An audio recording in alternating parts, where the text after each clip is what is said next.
In this course, you will learn about macroeconomics, which serves as the basis for understanding the global economy and the capital markets for more than 50 years of unrestrained global economic growth.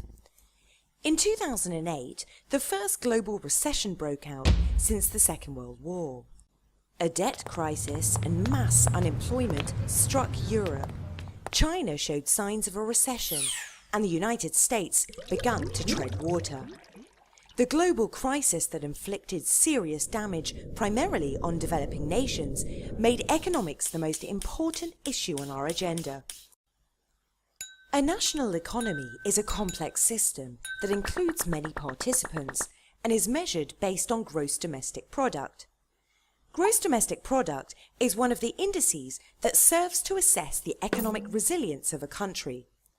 Based on data from the International Monetary Fund, the IMF, the gross domestic product of all world nations stood at $70.03 trillion in 2008, where 62% of this sum was produced by the 10 strongest nations. Growth is what happens when this product increases. Growth is the life force not only of economics, but of the welfare of each and every one of us.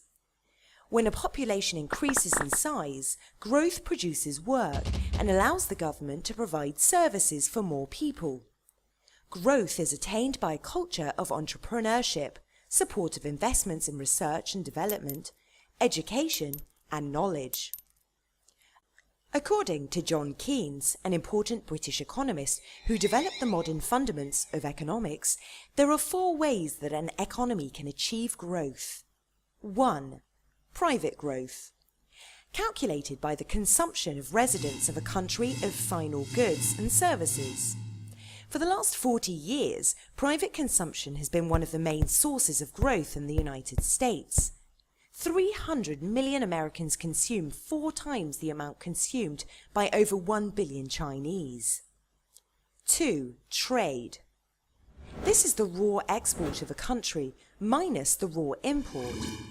The miracle that changed China from a ruined economy to the second largest world power is based largely on exports. Within 30 years, its exports grew by a factor of 86 to almost $2 trillion per year. 3. Investment. Investment is the purchase or sale of something with the intention of generating future returns through business activity, such as training, research and development, marketing, recruiting manpower, etc.